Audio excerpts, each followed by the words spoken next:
Hello, Internet. Today, we're watching the most gangster general of the American Revolution, Daniel Morgan. But, yeah, I was looking for another video to react to because the other one just popped off. I mean, we're just over 400 views on that one, so just figure why not do another one. And someone pointed out in the comments that there's like a little clip at the end that I missed. And I saw that in the Audie Murphy video, and I was like, oh, wow, that's really interesting. I wish I stayed for the end.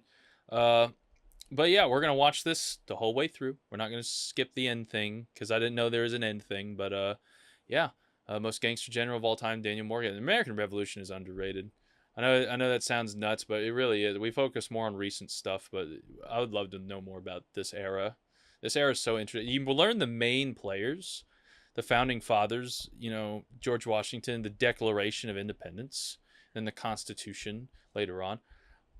You learn all like the big stuff, but you don't learn like a lot of the everyday folk, the everyday people of this time. And I think that is interesting and warrants more attention, in my opinion, as an American. Benjamin Martin, aka Mel Gibson's character in the movie The Patriot, is very, very loosely based on the culmination of about 5 different American Revolutionary fighters, like Andrew Pickens, Thomas Sumter, Elijah Clark, Francis Marion, the Swamp Fox, and this man.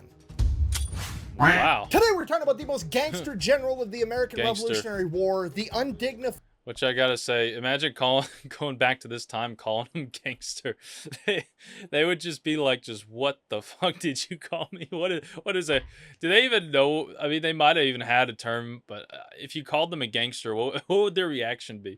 Guerrilla, Daniel Morgan. During the American Revolutionary War, General George Washington would take all of the riflemen that none of his other officers wanted, put them into one unit called the Provisional Rifle Corps, and put them under the command of Daniel Morgan, a man whose battle tactics George Washington described as undignified. They quickly adopted the name Morgan's Riflemen and became known for their guerrilla warfare tactics of hiding in trees, picking off high-ranking officers, and disrupting enemy supply lines. According to General Horatio Gates, Morgan's Rifles was the American Army Corps that the British military feared the most. They are the primary reason for the American victories at Saratoga and the Battle of Cowpens, probably the 2 most important battles of the Revolution, responsible for turning the entire tide of the war. And we're going to get into it right after a word from our sponsor. Sponsor!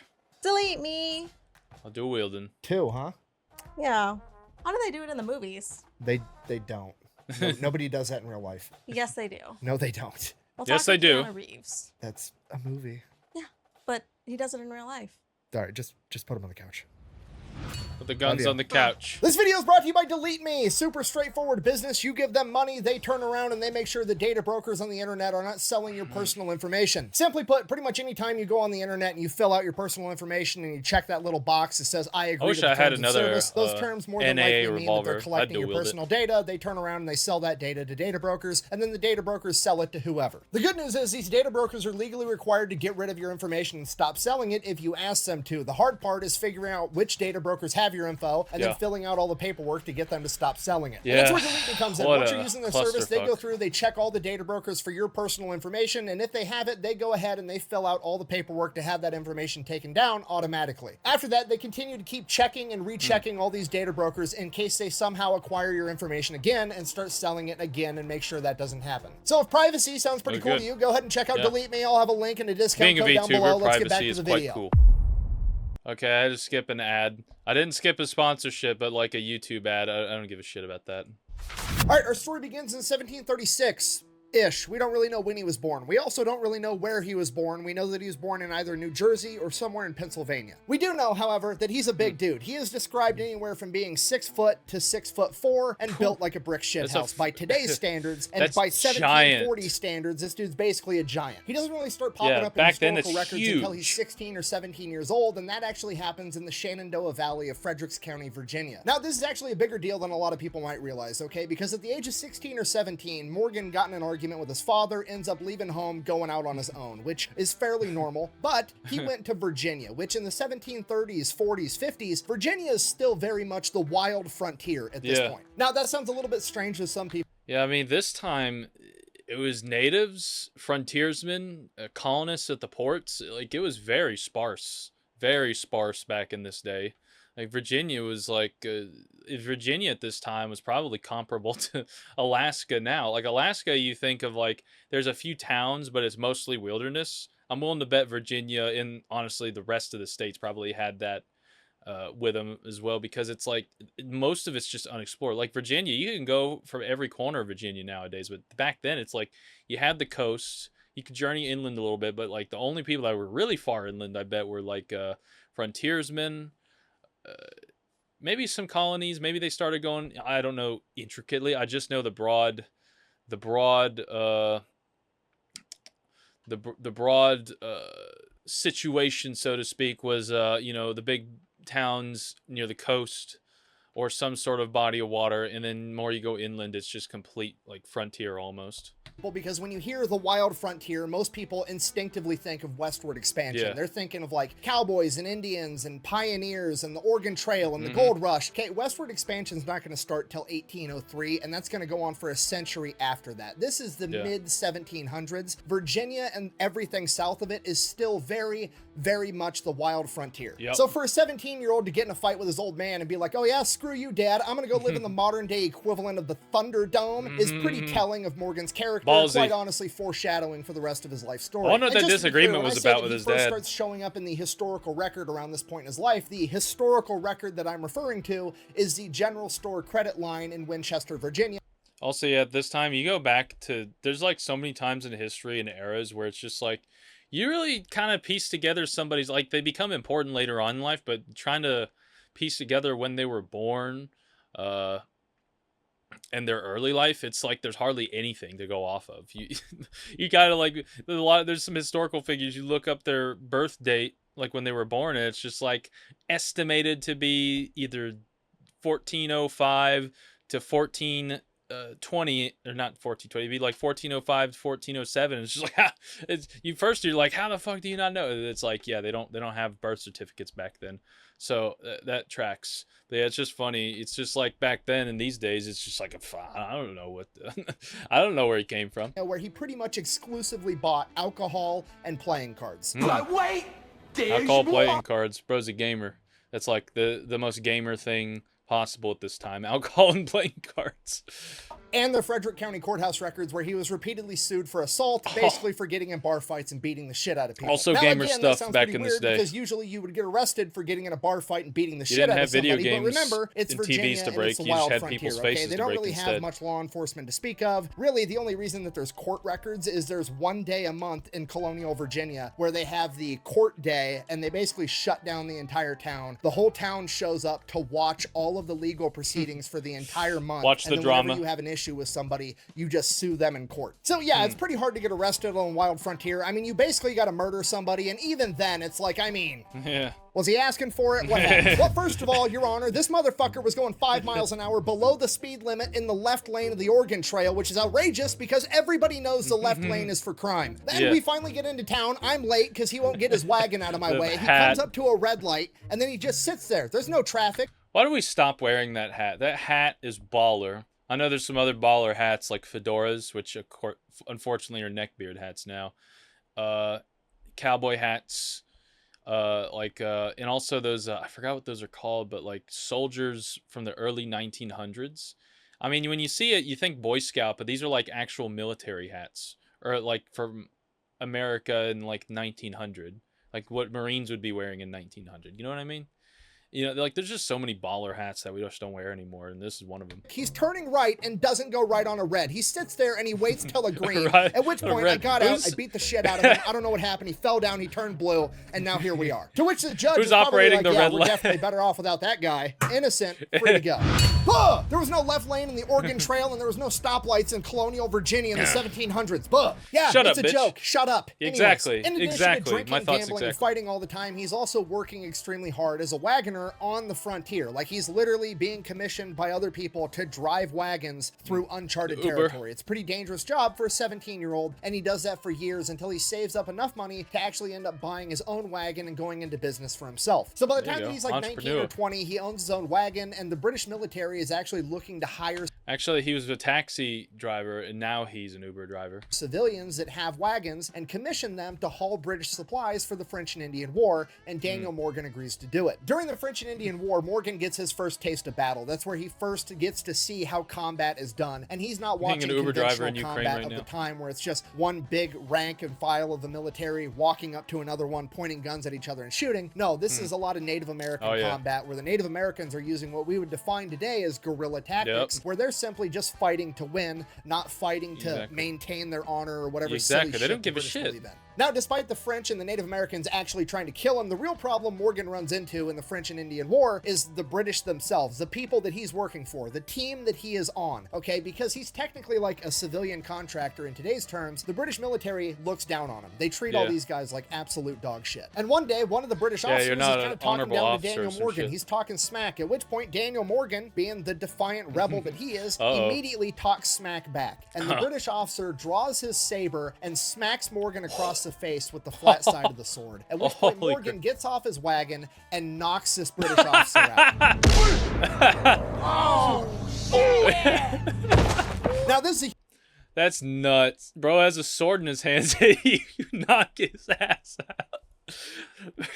He doesn't care about your little toothpick, Mr. Redcoat. huge problem because while he's technically not part of the British military, as far as the British military is concerned, he's still subject to British military punishment. And Daniel Morgan is sentenced to 500 lashes, which essentially is a death sentence. They're just not coming out and saying it. They string him up and they lash him 500 times. It's According whipping. to legend It rips and the Daniel back Morgan apart. himself, he That's stayed terrible. conscious the entire time, counting the lashes along with the drummer boy as they whipped him. Not only did Daniel Morgan survive this death sentence, but he actually claimed for the rest of his life that the British only counted to 499 and that they still owed him one. So obviously Daniel Morgan doesn't really care much for the British anymore. Despite that, he does 500 fight lashes, on that behalf is of the nuts. British one more time during the French and Indian War. There's this British officer get by the that name bag. of George Washington who's going around Virginia, gathering up a bunch of like rough, tough frontiersmen that are going to be formed into a militia group known as the Virginia Rangers. He's going to have them go and patrol and essentially use them to counter the French and Indians' guerrilla warfare tactics. During this time period, Daniel Morgan gets even more guerrilla warfare experience, and it all comes to a head when the French lay siege to Fort Edwards in what is now West Virginia. So Morgan and his guys get sent up there to help out. That's what they're doing. They're inside the fort, and then one day somebody's got to deliver a message to another part of the military. So Morgan and one other guy are going to ride out and do it. So they leave the fort. They're making their way there. They get ambushed by some Native Americans fighting on behalf of the French. The ambush is over pretty much as soon as it began. The Native Americans pop up and fire at the two riders. Morgan's other rider is killed immediately when he's struck with a musket ball. Morgan should be dead too because he also got hit, but the musket ball hit him directly in the neck and traveled behind his jawbone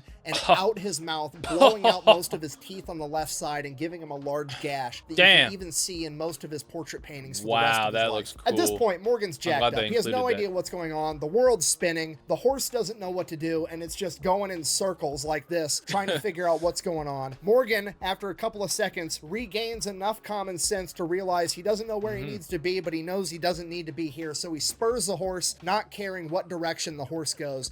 Luckily, the horse ends up taking him directly back to Fort Edwards. Morgan ends up surviving, okay? Just so we're all on the same page. He's like 26 years old. It's the 1750s. Daniel Morgan has essentially been sentenced to death by the British military and just shrugs it off, okay? He then goes back into war, becomes a guerrilla fighter with a tomahawk and a musket, and then he ends up getting ambushed and gets shot in the head in the 1700s and survives. I think there's more to this than meets the eye. Yeah. Little Frodo he's the opposite of Frodo. He's And then fucking he just huge. goes back to Lot living of- on the frontier like nothing even happened. That's literally what he does. He goes back to Frederick County, Virginia, and just picks up right where he left off, drinking, gambling, and fighting people all the time. My people need me. I had to skip another YouTube ad. So Daniel Morgan's back in Frederick County, Kentucky. Really the only historical record we have of him at this point, again, is the court records and the general store records out of Winchester.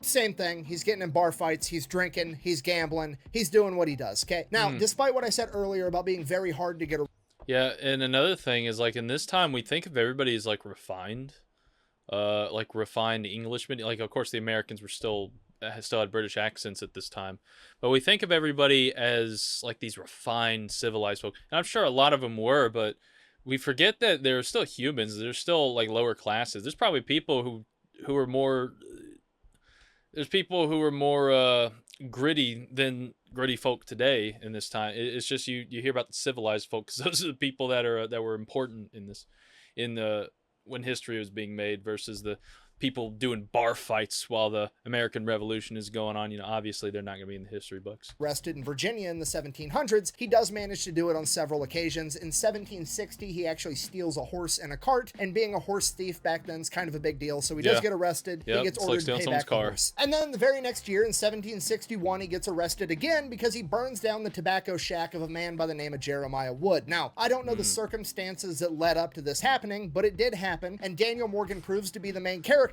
yet again, because Daniel Morgan goes into court and pleads guilty. He walks in front of a judge and a jury, and he's like, yeah, I did that. And the judge and the jury are like, I don't believe you. You're innocent. And Morgan's just like, dope. Yeah, dope indeed. Does that even happen nowadays? You go in expecting, like, you just admit to a crime you definitely did. The judge is like, nuh-uh. Nuh-uh. You're not guilty. I mean, the only other time I've heard of this happening is like during the Prohibition era. I watched Oversimplified's video on Prohibition. There was like a guy who apparently like killed his wife because she cheated on him and took all his stuff. He was like a big time Prohibition era mob boss. And in court, he was crying. He's acting crazy, and he even admitted to killing his wife. And they're like, "Man, this is so sad. Why don't we just let the guy go? He's innocent, right?" And he got off, even though he admitted to killing his wife.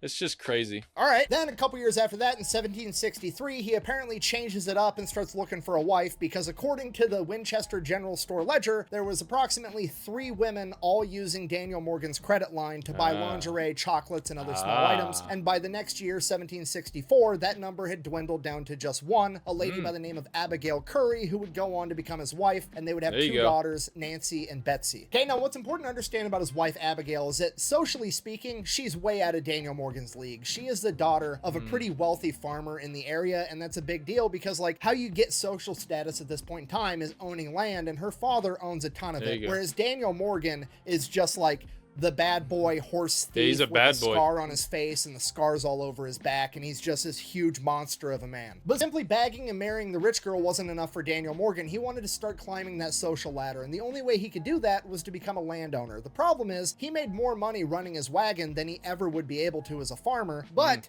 he ends up buying land anyways, just for the social aspect of getting to say that he's a landowner, so that he can start working his way up that social ladder, even if it ends up costing him money in the long run. And the reason I bring this up is because it's going to be important to understand that Daniel Morgan has this chip on his shoulder for the rest of his life, okay? He's not some wealthy aristocrat. He doesn't come from a good family. He's, socially speaking, at the bottom of the totem pole. It's going to be that rags to riches story. Similar and it's to going to be a chip on Morgan's shoulder for his entire life, that he wants more and more status all the time. So that's what he works on for like the next 10 years of his life, getting more and more money, getting more and more land, becoming a bigger and bigger fixture in the community so that he gets that social respect. Then by April 1775, the battles of Lexington and Concord, the shot heard around the world. America is now fighting a revolution against the British, and Daniel Morgan is all for it. Then 2 months later, June 1775, the Continental Congress requests the formation of 10 rifle companies to go and help George Washington fight in Boston, and one of those rifle companies is to come from Frederick County, Virginia. So the Frederick County officials meet up. They're going to end up recruiting the 96 men that are going to comprise this rifle company, and then they have to decide who's going to be the officer to lead these men into battle. So Daniel Morgan volunteers, right? Why not? He already doesn't like the British. He wants to fight them anyways, and if he does it as an officer, it's going to raise his social status. So it's a win-win for Daniel Morgan. He's basically, this guy kind of reminds me of Napoleon now, but in America, and he's not hell-bent on being the emperor. Like, if Napoleon was just kind of satisfied with being a badass, then this kind of seems like his story rather than trying to be like the forever emperor, you know? And the Frederick County officials are like, oh, Daniel Morgan, the 6'2" land-owning giant that's apparently unkillable, wants to lead our men into battle. Yeah, You Yeah. can have the job. Okay, little bit of important context. I need you to understand these guys are basically like militia. Like if you think of Revolutionary War militia, that's what these guys look like. They're running around. They're a bunch of rough, tough Virginia frontiersmen. Yep. They've got Kentucky rifles. They don't have muskets. They've got tomahawks because most of them are French and Indian war veterans. They've got knives for scalping the enemies. They're running around in hunting Scalping? shirts, not army uniforms. However, they're Scalp technically those not wigs. militia because they are authorized and sanctioned by the Continental Congress, and they're allegedly going to be paid by the Continental there you Congress go. as well. So while they are functionally militia, they're technically part of the Continental Army. And the reason I bring this up at all is because Daniel Morgan is going to get a lot more notoriety as an officer of the Continental Army as opposed to a militia officer. Yeah. Because of that, Daniel Morgan doesn't just want to do it, he's going to set a tone right out of the gate. There's 10 rifle companies getting sent up to Boston to help George Washington. He wants to be the first one there. Yep, So Daniel first Morgan one. and his rifle company First set come, out, first and they serve. travel 23 miles a day on average for 21 days straight, covering 484 miles to Boston, and they are the first ones there by over a week.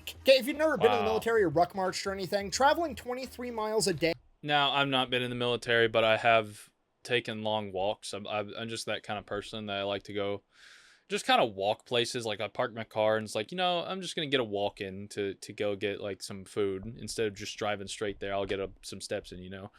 I mean, I don't do anything like that, but I can sympathize with that in a way. That's what I'm saying. That's a lot. for 21 days straight is fucking crazy, That's okay? nuts. That's the equivalent of running a marathon and then some every single day, except you also have all of the stuff that you need to live on your back as well. You're carrying a Yeah. gun, you have all your clothes, all your ammunition, That's a lot of food, shit. the whole shebang, and you're carrying it the entire time. It's crazy. Who's gonna carry the boat? So is making it to Boston in Goggins. 21 days and not losing a single man impressive? Absolutely. Does it make Daniel Morgan look good? Absolutely. Does it violate the cardinal rule in the military of never be the first one to do anything? Absolutely. Yeah. So because Daniel Morgan's rifle company was the first one there, they get the unique privilege of being voluntold that they're going to get attached to this mission to go invade Canada. Actually, the second and third fastest rifle companies also got attached to this mission. But the point stands. Invade Never Canada. make the podium, okay? The Just time we aim for invaded middle of the Canada. pack. Oh, Canada. Best to Damn believe. it. Another fucking YouTube ad. Oh, Canada. Oh, Canada. Yeah, I remember learning in history class we did invade Canada, and it didn't go too well. Okay, real quick, oversimplified explanation of this mission. George Washington has this new hotshot young officer that he regards as a strategic military genius, and his name is Benedict Arnold. And basically what Benedict Arnold has come up with is a plan of being like, hey, America's got 13 about colonies. here. We've declared our independence from Great Britain. We're now fighting about it. Hear me out. Since we just got started with the fighting, what if we strike first? What if we go, we invade Canada, we take over Quebec, and we declare it the 14th colony of the United States of America? That way, the Canada. English, rather than trying to fight the 13 colonies, is Be another immediately state. focused It's your on destiny. fighting the 14th colony to reclaim what we most recently took, and then we can divert all of our resources there and duke it out away from home. In addition to that, it's also going to put the British in the new mindset of, oh shit, we're the ones playing defense. We're not playing offense. We Yeah. need to defend all of our other areas touching the 13 colonies so they don't attack those as well. So honestly, it's a really good plan. It and then is. reality sets in, and it is Yeah. pretty much a shit show like the entire time. They set America's off with about first shit 1,100 show, men. Canada. There's 3 Virginia rifle companies and then a bunch of other Continental Army companies together. And the Virginia rifle companies kind of are like, hey, we were more or less commissioned by Congress. We were raised to be here. We're separate from this chain of command under this Benedict Arnold guy. We don't really want to associate with him. We only want to take our orders They from sense Daniel the Morgan. dark Which when side. Daniel Morgan, always being starving for social status, is like, I mean, hey, the boys want to take orders from me, not you, to which Benedict Arnold, just trying to keep everybody together, is like, fuck, okay, fine, I don't care, just take your 3 rifle companies, you spearhead, you can be our scouts, that's what you're good at anyways. But that's the least of their worries, because the entire journey into Canada is pretty much an unmitigated disaster. Almost the entire force ends up getting dysentery from drinking unpurified water. Yeah. They end up losing most of their food and medical supplies crossing rivers, and by the time they make it there, they're literally starving. I'm not Yeah. not like they were low on food and they were rationing and they were really hungry. Like, no, there's multiple accounts of men boiling shoe leather and eating it, starving. By the time they reached Quebec, the army that had great. left of 1,100 people had dwindled down to 600 between illness, death, and Yeah, dudes that's just not- straight up leaving and going home. That's not because this ideal. sucks. So the army's essentially cut in half already before the battle's even started, and the half that remains is pretty beat up, starving. Benedict Arnold realizes he's not going to be able to take the city of Quebec under these Yeah. conditions, so he just It's not sets up gonna camp, happen. writes some letters, tries to get some resupply, and tries to get more backup. up. Luckily enough, resupply does end up making it. He ends up getting all of his men fed, and then shortly after that, Major General Montgomery shows up with even more men on December 1st, 1775. Montgomery. So now they got more men, they got their guys fed, they go up to Quebec, and they're like, hey, here's the deal. How about you surrender? To which the Canadians are like, no, now, at that point, they cut off supply lines into the city, trying to starve it out, while they're also setting up a battle plan of how they're going to invade this city and attack. Now, at this point in time, Quebec is a walled city. They have barricades, so they're going to have to end up climbing or breaking through these barricades to get into the city and take it over. The battle strategy that they come up with is that Benedict Arnold's men are going to attack one barricade, and Major General Montgomery's men are going to attack another barricade, and they're going to meet in the middle and then take the remainder of the city. Okay, now fast forward the night of December 30th, 1775. Does this look familiar? I mean, as a history buff, this looks awfully familiar. This literally reminds me of Napoleon invading Russia right here. Just the snow, the uniforms, time period is not too far off either. It's just, what a shit show. It is the first snow of the year, and that is when the Americans decide to attack. Focusing in on Daniel Morgan and Benedict Arnold's men, the barricade that they are attacking, they have a bunch of ladders, and they're going to scale over Not the as top catastrophic so as they go Napoleon's rushing failure, in. but Daniel it's Morgan and Benedict bad. Arnold, both kind of known for being out in front of their guys. Benedict Arnold immediately takes a musket ball directly to the leg, drops him out of the fight completely. Now Daniel Morgan is running the show all by himself. So Daniel Morgan and his men go. They end up getting a ladder on top of this barricade. Daniel Morgan's the first guy up the ladder. Right as he reaches the top, the British fire muskets, and the blast burns his face from the heat and knocks him off the ladder, falls down to the bottom flat on his back, immediately gets back up, and he is now the second man up the ladder after himself. And this time he goes, jumps over the barricade, falls the other direction, lands on top of a cannon on the ground floor, and messes up his back. He immediately pulls himself underneath the cannon as the British are trying to stab him with bayonets to give himself a few more seconds to recapture his composure and get some more Americans over the wall to start fighting. What the fuck? Is he still like the only guy? He's like the only guy in there. They're surrounding him under a cannon. Obviously, cannon's just made of metal. Landing on that with your back, or it said he messed up his back. I assumed he landed on his back. Oh man, that hurts. More men come rushing in. They start fighting. There's only 30 British soldiers manning this barricade. They end up surrendering just a few minutes later. From there, all the Americans come rushing in. They're fighting in the city, house by house, building by building. They're literally doing CQB with Kentucky rifles and muskets. It's crazy. Screw that. Things are going good for Daniel Morgan and his guys. They're taking everything over. Finally, they make it to the rendezvous point where they're supposed to meet up with Major General Montgomery, and he's not there yet. But all the other officers on the mission, primarily the ones that were working under Benedict Arnold, are like, actually, I think that we should stay here and follow orders and, you know, do what we were told because, you know, I don't think we have enough guys to be able to secure all the prisoners that we've taken while also advancing on the city and blah, blah, blah, blah, blah. So Daniel Morgan's kind of outvoted and he doesn't want to like put this huge rift between the forces. So he's like, fuck it, fine. I guess we'll sit here on our hands for a couple minutes, and a couple minutes turns into a couple hours, and then it turns into like half the day as they're just sitting here waiting for Major General Morgan and his guys to show up. What they don't know at the time is that Major General Morgan and his guys, when they launched their attack on their barricade, Major General Morgan was shot and killed on the spot, forcing them to pull back, at which point his second and third in command launched a second attack, and his second and third in command also died, and then the third and fourth in command are like, fuck this, we're going home. They're not coming at all.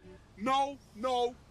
They don't got plot on the. No. So Morgan and his guys are just chilling in some buildings and houses trying to stay out of the storm. And then eventually they notice that, oh, hey, that barricade that we took over earlier is it's shut now. And there's guys with red coats at the top of it. Did we not leave guards on the entryway that we took over? No, we didn't. Fuck. Daniel Morgan is now beyond pissed. He knew he should have been sitting there waiting for backup to come, and he should have just kept pressing forward. He would have taken over the entire city by now, but he went against his instinct to listen to everybody else, and now it has shot them in the foot. He grabs his men, and they all go marching back to the original barricade. As they come marching up, a British naval officer walks out on top of the barricade. He opens the door, him and some guards come out, and this naval officer that allegedly has the name Anderson yells down to Morgan and his men, "Surrender your arms," to which Morgan immediately shoulders his Kentucky rifle and shoots that guy directly in the face. Pops it right there. Bow. Immediately, the men come running up with the ladders. It is a full-scale assault on the barricade. Now, Get going the other way, they end up getting driven back, and then they try again. They get driven back again, at which point they retreat back into the city, and they're doing more CQB with rifles and muskets for hours. And then eventually, they get complete. I mean, CQB in the modern time is hell. Imagine in this time when it takes 5 business days to reload, and you have a bayonet and a sword, and of course a handgun maybe, but like you're so much more limited. You got 1 shot, 2 shots if you have a handgun, 3 whatever if you have more handguns, and then you have to go to the stabby stab. You got to go stab the SOB in front of you. So that's just nuts. CQB in this time must have been nuts. Completely surrounded, and they have nowhere to go. At this point, the American men start surrendering one by one, small batch by small batch, and Daniel Morgan remains as the sole American that is yet to surrender, and he refuses to do so. So they end up getting Daniel Morgan like separated from all those guys bitching about moving on. They must be now they're surrendering. They must be they must feel sorry at this point. From all the other Americans, and they have him surrounded, and they get him backed up to a wall. Just a bunch of British troops with muskets and bayonets all pointed at Daniel Morgan. Daniel Morgan's standing there with his saber, refusing to surrender. The British are like, put down your sword. And he's like, which one of you is going to come take it from me? And remember, Daniel Morgan's like a 6'2" giant with a sword, He's basically huge. being like, who's man enough to... 6 foot minimum to 6'4". That's huge in this time. Go ahead. Take it from me. British guys are like, I have no idea what to do. If we kill the commander of their current army, all hell's gonna break loose all over again. So they don't want to kill him, but also they don't want to go try to take the sword in person. So they're like, shit. As fate would have it, I don't know if it's divine intervention. I don't know if it's just the main character plot line. I don't know if the British sent a guy to go grab him, but one way or another, a Catholic priest ends up showing up and witnessing this scene, at which point Daniel Morgan, upon seeing this priest, walks up to him with a sword and gives his sword to the priest and says, I'll give it to you, but I'm not giving it to any of these scoundrels. And they take Daniel Morgan and the rest of his men into custody. Okay, and just so we're all clear, historically speaking, this is a complete and utter disaster. This is the Continental Army's first major defeat. 30 Americans have just been killed, and another 431 have been taken prisoner. From here, Daniel Morgan spends almost an entire year as a prisoner of war, and it's important to understand at this point in time that a lot of the British military officers and the United States Continental Army officers all know each other, because almost all of the United States Continental Army officers used to be British officers, so like they're acquainted. A lot of them have met. They're well aware of who Daniel Morgan is. They know about Benedict Arnold, General George Washington. They all know each other. So they go up to Daniel Morgan and they're like, hey, hear me out.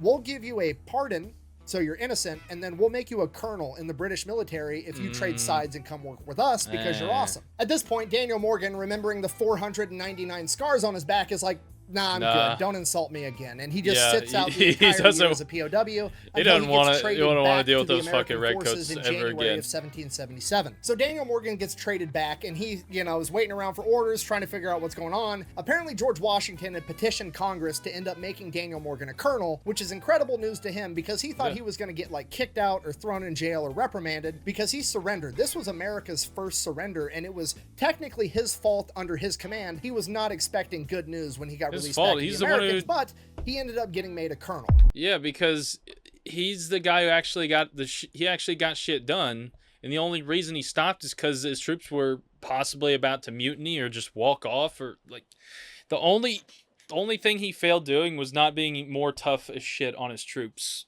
I guess because they could have maybe, like he said, he maybe could have taken the city. But no, he decided to listen to them, and they were wrong. That's like his only blunder here. Everybody else fucked up, but he managed to get so far. He has high expectations for himself if he thought that performance was shit. I mean, overall, it wasn't a great time losing in Canada, but his performance was pretty damn good. So at this point, Daniel Morgan is pumped, right? He's going to get to go fight the British again. He's got a promotion. Everything's going great. George Washington says, hey, I stood up this new unit. It's called the Provisional Rifle Corps. You're going to be the commander of it. They're all carrying rifles. None of them are carrying muskets. Okay, and here's the important context of understanding this unit. This unit, to anybody other than Daniel Morgan, would be considered a punishment, and I'm not sure if George Washington meant it that way or not, but Daniel Morgan was happy about it either way. Now, the reason this unit was a punishment was because none of the other high-ranking officers liked having riflemen in their formations. They preferred all their soldiers to be carrying muskets. Now, if you know anything about guns, that sounds completely counterintuitive because everybody knows that rifles are better than muskets because rifles have rifling, which causes the bullet to spin, making it go further and be more accurate. Okay, but we're looking at this with the benefit of hindsight. We understand what firearms are going to evolve into and what battle doctrine is going to evolve into. That hasn't really... That's a damn gimmick, son. Some FUD lore in this time is what it sounds like. Been designed or figured out yet. So the common battle doctrine of the day is to have your men march in a very tight formation, shoulder to shoulder, up to another group of guys standing shoulder to shoulder. Kind of aim your musket in their general direction, That's pull what the they trigger, learned. reload as fast as you can, and pull the trigger again until all the bad guys are gone. And if that's the type of warfare you're trying to conduct, the musket actually is kind of better because the rifle's a little bit more complicated. It takes longer to reload. So your formation is firing less ammunition, even though it is more accurate. But then your formation also isn't as tightly grouped because all the riflemen are trying to get some elbow room to actually take aim. So it's more of a scattered formation too. So a lot of the other more traditional military officers that are more well-versed in the conventional battle doctrine of the day absolutely hated riflemen. So for that reason, George Washington took almost all of them that he had, stuck them in one unit, and then gave them to Daniel Morgan. Upon assuming command of the Provisional Rifle Corps, Daniel Morgan also gets orders directly from George Washington himself, and in those orders it says, and I quote, "The approach of the enemy in that quarter has made a further reinforcement necessary, and I know of no other corps so likely to check their progress in proportion to its number than that under your command. I have great dependence upon you." Okay, I'm going to say that again, but slower. Check their progress in proportion to your number. Okay, that's George Washington fancy officer speak for, hey, Daniel Morgan, that undignified guerrilla warfare stuff that you do, go do more of it. Okay, if you're not picking up what I'm putting down, I'm trying to tell you Boss that George gave you the green Washington light. himself has just pulled the pin on the fuckery grenade that is Daniel Morgan and the Provisional Rifle Corps and thrown it at the British with no orders other than go win. Go and win. From here, Daniel Morgan and the Provisional Rifle Corps go on a guerrilla warfare rampage, shutting down supply lines, picking off officers, doing absolutely everything they can to hamper the British war machine. Okay, and just so we're all on the same page, because I really need you to understand this, it's the big takeaway from the video, okay? In the pop culture zeitgeist about the American Revolutionary War, there's something called the American Rifleman myth, and that's basically the pop culture movie Hollywood understanding that America won the Revolutionary War because all of the Americans, the Continental Military, the militias, absolutely everybody was a bunch of riflemen hiding in the tree line, picking off the British one at a time. That's not necessarily true by any stretch of the imagination. The Continental Military of the United States, in large, fought exactly like the British fought. They got in formations, they marched right up with muskets, were British stood there and officers. fired A lot at of each them other. were. So the American Rifleman myth, or the pop culture understanding of the Revolutionary War that everybody was a rifleman hiding in the tree line, is actually heavily influenced by the militias. You know, people like Francis Marion, the Swamp Fox, doing what he was doing down in South Carolina, but more so it comes from Daniel Morgan and Morgan's rifles. Okay, and the key and very important difference here is that the militias are just that. They're militias. It's literally a bunch of dudes from one area that got together and are like, hey, I don't like these dudes in the red coats, let's go do something about it. And they're not expected to necessarily fight by the rules of warfare. They're just a bunch of civilians that took up arms and went to go fight. I would kill me some redcoats. Red coat. I believe you would. In contrast to that, the Provisional Rifle Corps is part of the Continental Army. The men that comprise it are not a bunch of farmers that grabbed their musket from over the fireplace and went to war. No, these are professional soldiers that have been trained how to fight in warfare, and then they got grouped together and sent out to conduct asymmetrical warfare against the enemy. In a lot of ways, Morgan's rifles are America's first Special Forces unit. Spartans! What is your profession? And because of this, Morgan's rifles gains a lot of notoriety and honestly a lot of hatred from the British because it's a completely different tone, right? When the militia behaves this way, that's one thing. They're the irregular, non-professional fighting force that just took up arms. They're going to do whatever they're going to do. They don't really have any oversight. But when Morgan's rifles, an official part of the Continental Army, the professional military, behaves this way, it sends the message to the British of like, hey, we're in this to win no matter what. We're going to get it done. Okay, if you're not picking up what I'm putting down, I'm trying to tell you that Daniel Morgan and the Provisional Rifle Corps are a huge part of the reason that America has the attitude towards warfare that it does. That if you're not cheating, you're not trying, and it's never a war crime the first time, especially if you win. The guerrilla warfare goes on for a couple of months, and then by September of 1777, the British have sent down an army under the command of General Burgoyne to go south and cut the American colonies essentially in half, which will divide the two, and they will divide and conquer, surely leading to a British victory. This absolutely cannot happen, so Horatio Gates and Daniel Morgan are going to go stop them at a place called Saratoga. And right out of the gate, Morgan and his riflemen go out and ensure that the Americans are winning before the battle even starts. They begin harassing the British, and on top of that, and more importantly, they end up taking out all the British scouts before they can report back on what the terrain of this battlefield even looks like. So when the battle does start, the Americans are going to have an understanding of the terrain, and the British are not, giving the Americans a huge advantage. Because of this, when the battle does finally kick off at a place called Freeman's Farm, the most forward British unit, being led by General Simon Fraser, directly tries to attack Morgan's riflemen. And it is, on paper, a British victory. Essentially what ends up happening is Morgan's riflemen managed to pick off almost all of the officers in his entire unit and like 75% of the artillerymen, and then they just run back into the woods and retreat. But the British did end up taking the land that Morgan's men were defending, so they won the battle. Then, like a week later at the next major engagement, Daniel Morgan sees General Simon Fraser riding into battle on his horse, orders one of his men to scale a tree and take out this general. He does. The shot lands. General Simon Fraser is killed. This is a humongous hit to the British military. According to... Yeah, that's take out the chain of command. Also, sniping with a musket. They don't have scopes.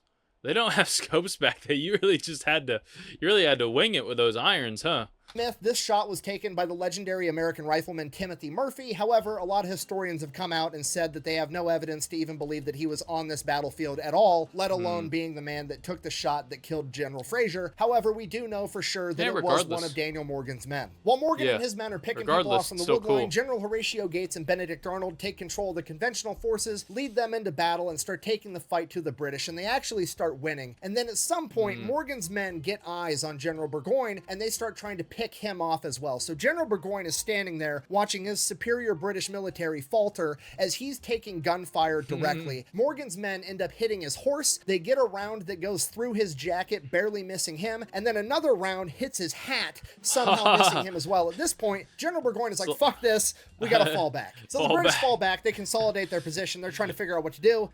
It's like in Red Day, you do the dead eye and you're just shooting the gun and then the hat and then like maybe their hand or something. Like you're just shooting all the non-vital stuff just to troll them. General Burgoyne comes to the conclusion he's just going to have to retreat from this battlefield. So he sends out scouts to start figuring out where the fuck all the Americans are, because remember, Morgan and his men were taking out all the scouts, so they don't know the battlefield. They don't know where the Americans are. They're trying to find a route to get out of this fight. And at the same time, Morgan and his riflemen sneak around the backside of the British, and they're able to pick off all of these scouts looking for an escape route, meaning that Burgoyne interprets this as he is completely surrounded and he is forced to surrender. Okay, this is arguably the most important victory in American history, because America winning at Saratoga is the first time that the Americans beat an actual British army in its entirety on the battlefield and forced them to surrender. This is the reason that the French felt compelled to back the United States as a whole and go against the British in the first place, agreeing to send reinforcements. If it wasn't for Saratoga, the French would have never have helped, and America would have never become its own country. And while not all of the credit for this victory goes to Daniel Morgan and his riflemen, a disproportionate amount of it does. And this is why the commemorative painting of the Battle of Saratoga, the surrender of General Burgoyne, shows General Burgoyne surrendering to General Horatio Gates, with Daniel Morgan pretty much up front and center, being a giant compared to everybody else, dressed in all white. Don't you know you're not supposed to wear white after Labor Day?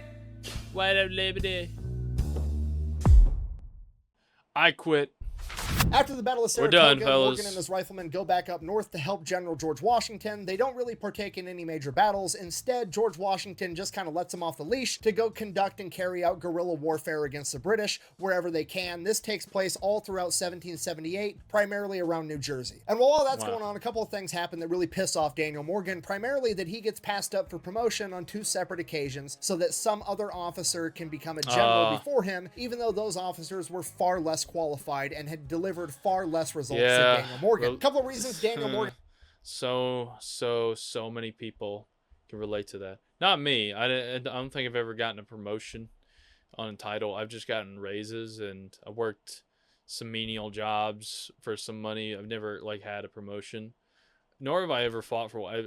It's a lot to explain, but basically there's a lot of people today that could relate to less qualified people getting the promotion rather than them. Got passed up for promotion. 1, he carries out undignified warfare. 2, he doesn't come from a wealthy aristocratic family. He's literally a homeless kid from Virginia that has somehow become a colonel in the Continental Army. He should be happy where he's already at. They don't want to let him into the General's Club. And 3, Daniel Morgan doesn't really play the politics game, which is what you have to do to become a general at this point in time. Daniel Morgan thinks that his results should speak for themselves. Unfortunately, unfortunately, it just doesn't seem to work that way. And this is all very important to Daniel Morgan because remember, he's always got that chip on his shoulder about wanting more and more status. He's that poor kid from West Virginia that wanted to be one of the elite. So when he keeps getting passed up for this promotion for people that are less qualified than him, it absolutely infuriates him to the point that he ends up quitting and resigning his post in the United States Continental Army. So that's what he does. He literally says, fuck you guys, I quit, and goes back home to Frederick County, Virginia to run his farm. And while he's there running his farm, they are begging him to come back on multiple occasions. Everybody's asking him. George Washington, Horatio Gates, they all want Daniel Morgan to come back. And the situation becomes so dire that General Horatio Gates actually rides out to basically beg Daniel Morgan to take his job back in person, right? Because if anybody knows how good Daniel Morgan actually is, it's General Horatio Gates, right? Because Horatio Gates at this point in time is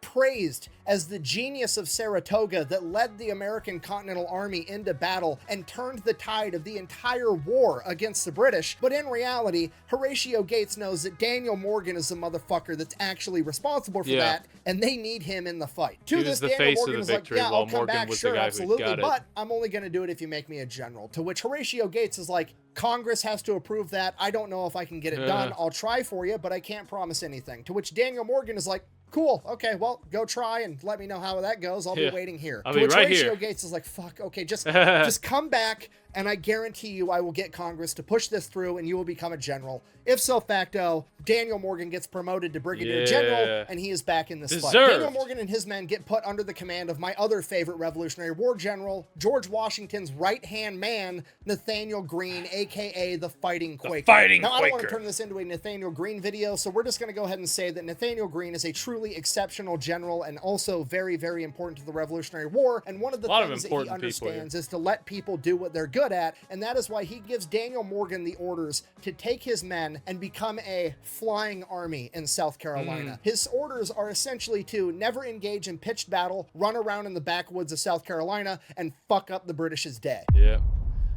Make it hell down there. And that's exactly what Daniel Morgan does. He gets to it immediately. It doesn't take long before the British figure out, fuck, that Daniel Morgan guy's back, and he's ruining everything. So the British, realizing they have to do something to stop Daniel Morgan and his men, send in one of their best guys with his unit, Bannister Tarleton. This guy, in many ways, is the British equivalent of Daniel Morgan. He does not like pitched battle. He prefers guerrilla warfare tactics. The only real difference here is that Daniel Morgan is the poor kid that developed tactics and earned his way up the ladder, whereas Bannister Tarleton came from this wealthy aristocratic Bannister family. Tarleton, that's such a villain name. As an officer. So what a villainous he doesn't really name. have the same amount of experience and ability, and he makes up for it by being overtly aggressive and extremely brutal. Just so we're on the same page, this is literally the guy that Malfoy's dad from the movie The Patriot is portraying in that movie. Prior to being sent to engage Daniel Morgan, Tarleton was engaging Francis Marion, aka the Swamp Fox, the other guy that inspired Mel Gibson's character in The Patriot. While engaging Francis Marion and Daniel Morgan in South Carolina, he was known to be unnecessarily harsh to civilians by confiscating livestock, forcing people to board his soldiers in their homes. In addition to that, he is also accused of slaughtering a bunch of Continental troops after they surrendered at what is known as a Beaufort Massacre. Now, that's the American perspective, but the British perspective was that Tarleton was an extremely effective officer, and the unit that he had under his command was referred to as the Legion. They were highly mobile, and they were regarded as one of the best units in the British military, especially in the South under the command of General Cornwallis. I mean, this is it. This is a headliner, right? This is shaping up to be the coolest battle of the American Revolution. In the red, white, and blue corner, we've got America's flying army under the command of Daniel Morgan, a literal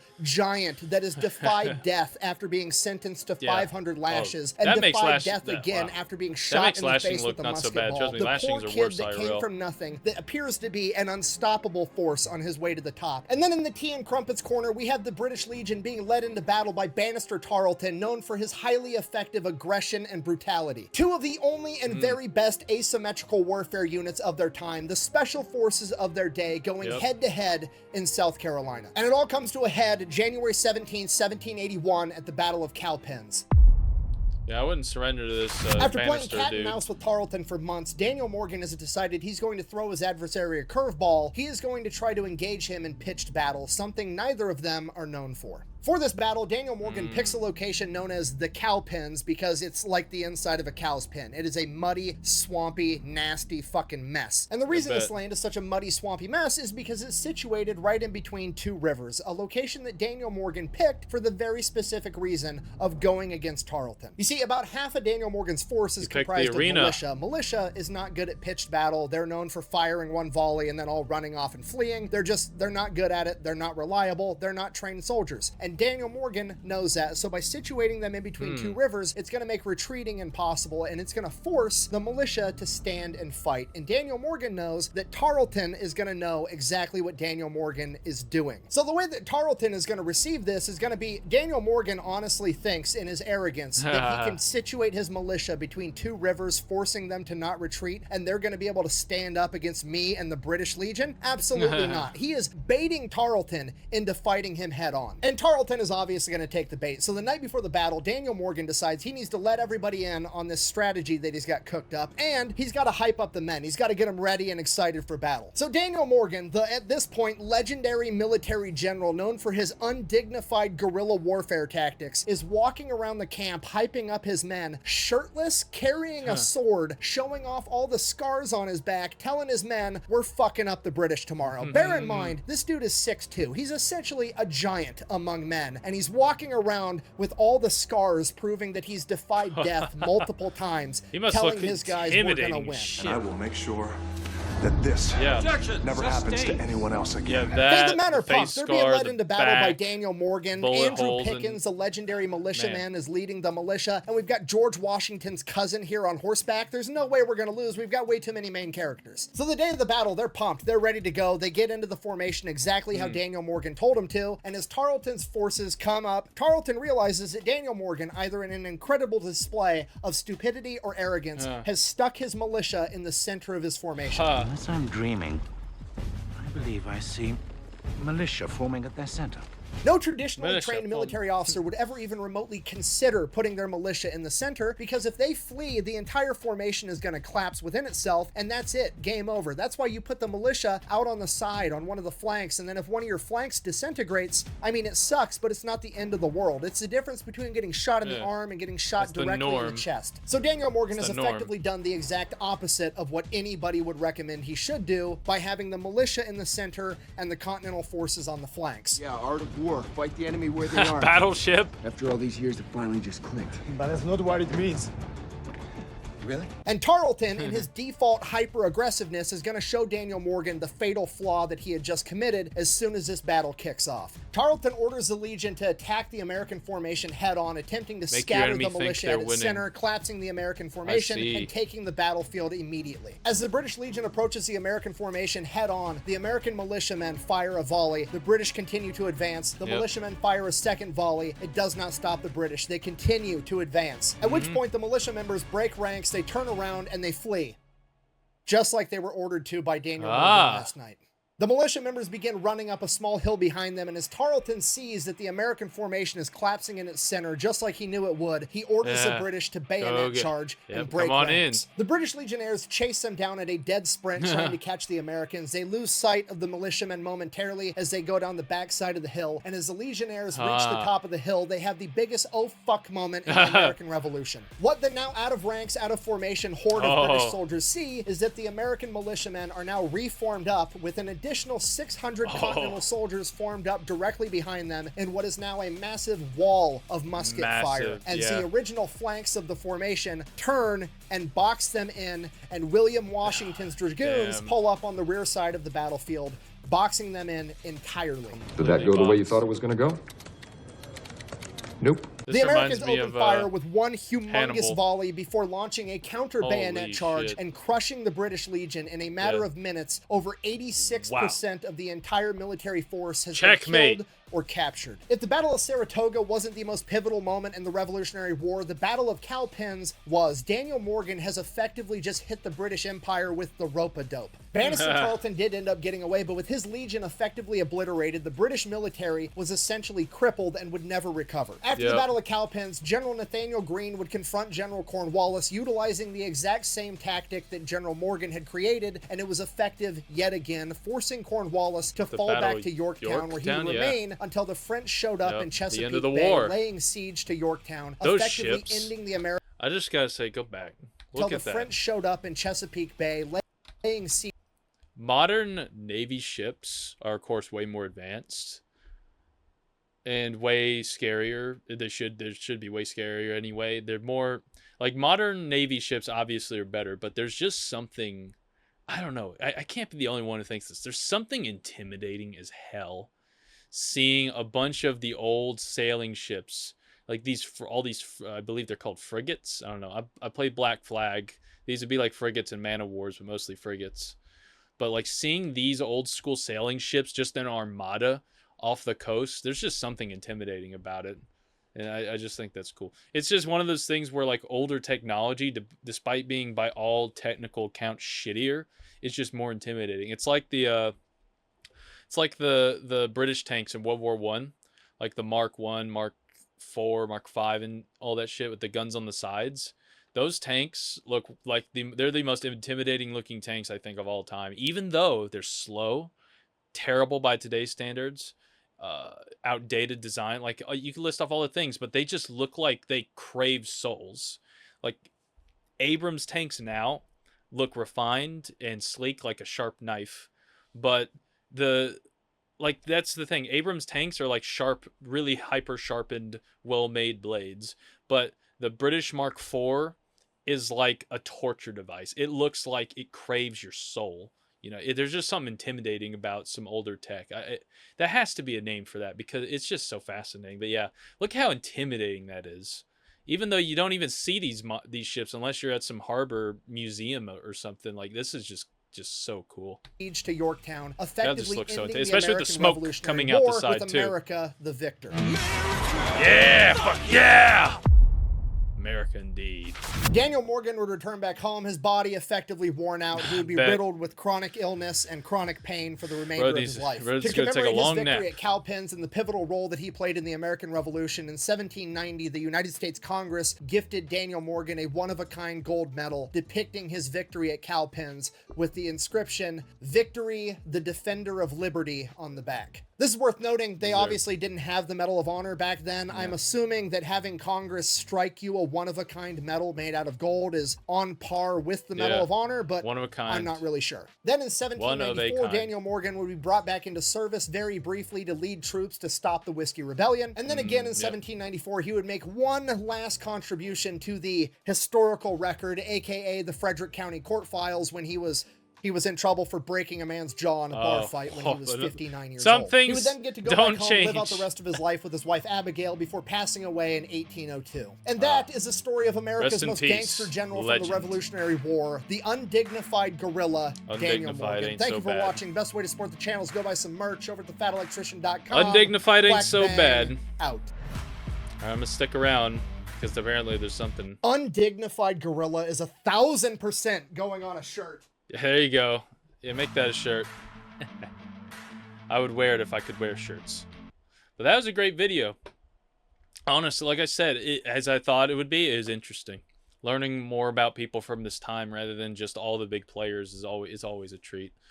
But yeah, like I said, I just find that just so fascinating how some older tech just looks way more scary and intimidating than newer stuff. And not even because it's like a death trap.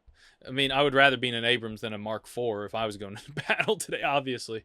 But there's just something about the Mark IV, like as an opponent, that just looks intimidating. And those old sailing ships with cannons above and below deck poking out the side. There's just something like really fucking terrifying about just the armada off the coast. And but yeah, that's just very cool. Daniel Morgan. Oh, man, I haven't seen The Patriot. I should watch that movie. But that was just a great video. Well, guys, till next time, I hope y'all have a lovely day. Please like and subscribe for more lemonade.